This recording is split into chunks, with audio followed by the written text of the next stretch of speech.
Scholars day में प्रवेश लेने वाले मेडिकल व इंजीनियरिंग के छात्रों और उनके अभिभावकों के लिए मुरादाबाद शहर के सिविल लाइंस क्षेत्र स्थित पंचायत भवन सभागार में ओरिएंटेशन कार्यक्रम आयोजित किया गया। कार्यक्रम को संबोधित करते हुए संस्थान के मैनेजिंग डायरेक्टर विवेक ठाकुर ने बच्चों को अपनी शैक्षिक यात्रा में क्या क्या बातें आवश्यक हैं के बारे में प्रेजेंटेशन के माध्यम से समझाया।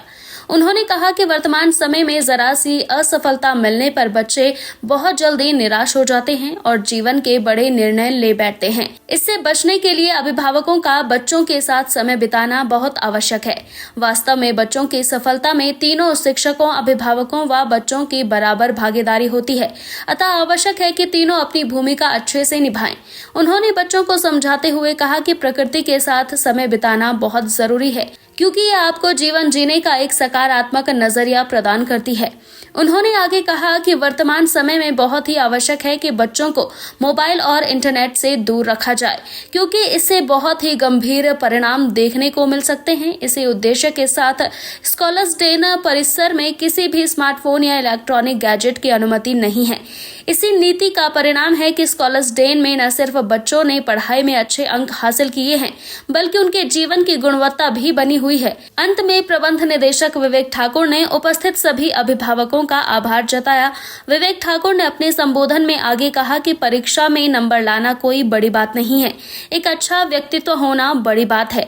आप अपने व्यक्तित्व को बधाई तो आप जिंदगी में कभी हार नहीं मानेंगे और हमेशा अपने कार्य के प्रति और अनुशासन के प्रति जागरूक रहेंगे तो आपको कामयाबी अवश्य मिलेगी। हमारा संस्थान हमेशा विद्यार्थियों को परीक्षाओं में सफल बनाने के साथ साथ उन्हें शिक्षा के क्षेत्र में आगे बढ़ाने के लिए भरपूर प्रयास कर रहा है और आगे भी यह प्रयास जारी रहेंगे। आप अपनी जगह सही हैं।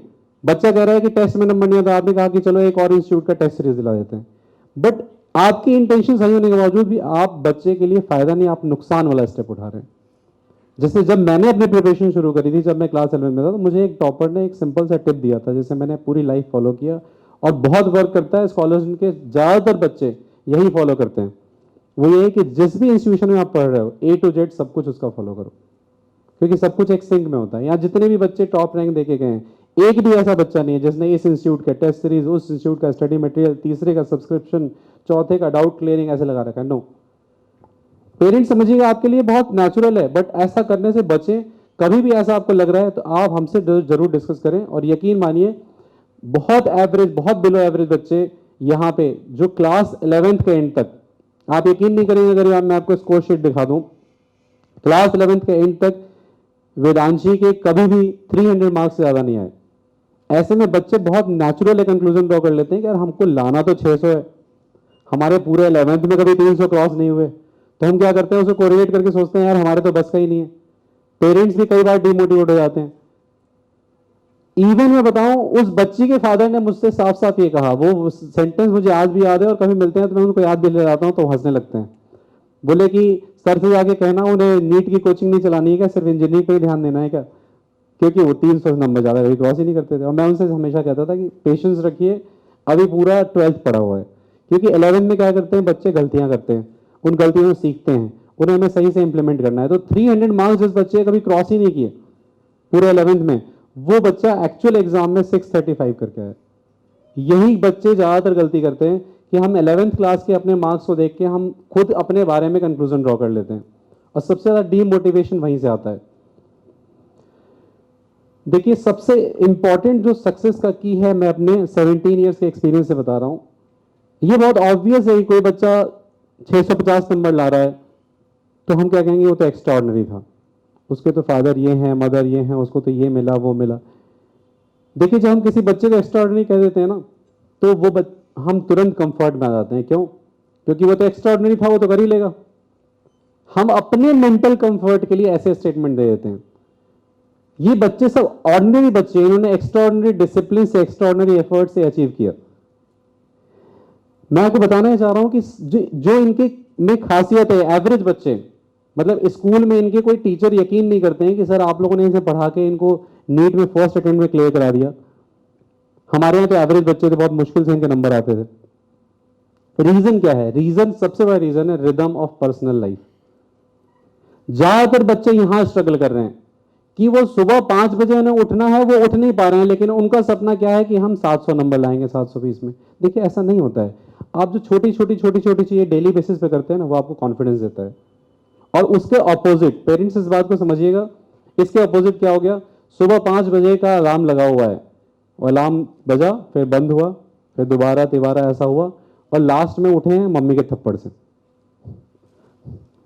आप समझिए वो डे जो स्टार्ट होता है, वो डे यहां से स्टार्ट होता है, हाँ आपने ऑलरेडी कॉन्फिडेंस लूज कर दिया, कि उन्हें लगा कि आप हम एक छोटा सा काम नहीं कर पाए सुबह में, तो वो पूरा दिन कैसे जाता है, when you are not happy with yourself. इसलिए मैं एक इंडिकेटर पेरेंट्स को बहुत देता हूँ। पेरेंट्स अक्सर आते हैं, कहते हैं कि हमें कैसे पता चलेगा कि मेरा बच्चा अच्छा कर रहा है, क्योंकि मार्क्स के लिए तो मैंने मना कर दिया, मार्क्स पे ध्यान ही मत दीजिए, क्योंकि 300 नंबर लाने वाला, 250 नंबर लाने वाला बच्चा भी 1 साल 12th में मेहनत करके नीट क्रैक कर ले रहा है बहुत अच्छे मार्क्स से। तो ध्यान किस चीज़ पे देना है, बच्चे के बिहेवियर पे। देखिए वो बच्चा जो मॉर्निंग में सही टाइम से उठ रहा है, वो अपना जो टाइम टेबल उसने खुद डिसाइड किया उसको फॉलो कर पा रहा है, उसके अंदर एक हैप्पीनेस आएगा, सेंस ऑफ अचीवमेंट आएगा, ग्रेटिट्यूड आएगा, वो मम्मी पापा से मिलेगा, भाई बहन से मिलेगा, तो उसके अंदर एक हम्बलनेस होगी, एक प्लीजेंट्री हो, एक ग्रेस होगा। और इसके ऑपोजिट सिचुएशन, बच्चा आप घर आया, आपने देखा इरिटेटेड है, गुस्सा है, खाने में टेस्ट नहीं आ रहा है, क्या मम्मी ये रोज लौकी तुरई बना देती हो। आप समझिएगा सब कुछ लिंक्ड है पढ़ाई से, इसका सारा कनेक्शन पढ़ाई से है। ये सब बातें मैं इसलिए कर रहा हूँ, क्लास 12th में अक्सर ऐसा होता है कि जब बोर्ड एग्जाम भी सामने है, नीट का पेपर भी सामने है, प्री बोर्ड भी है, तो डीमोटिवेशन में बच्चे जब डिप्रेशन में जाने लगते हैं, तो पेरेंट्स सबसे पहला काम क्या करते हैं, उन्हें किसी साइकेट्रिस्ट के पास ले गए। फिर वहां से बात नहीं बनी तो हिंदुस्तान में क्या होता है, फिर बाबा के पास जाते हैं, कोई ताबीज दे दिया उन्होंने, कोई जड़ी बूटी दे दी, सब कुछ जब काम नहीं करता तो मेरे पास लेके आते हैं।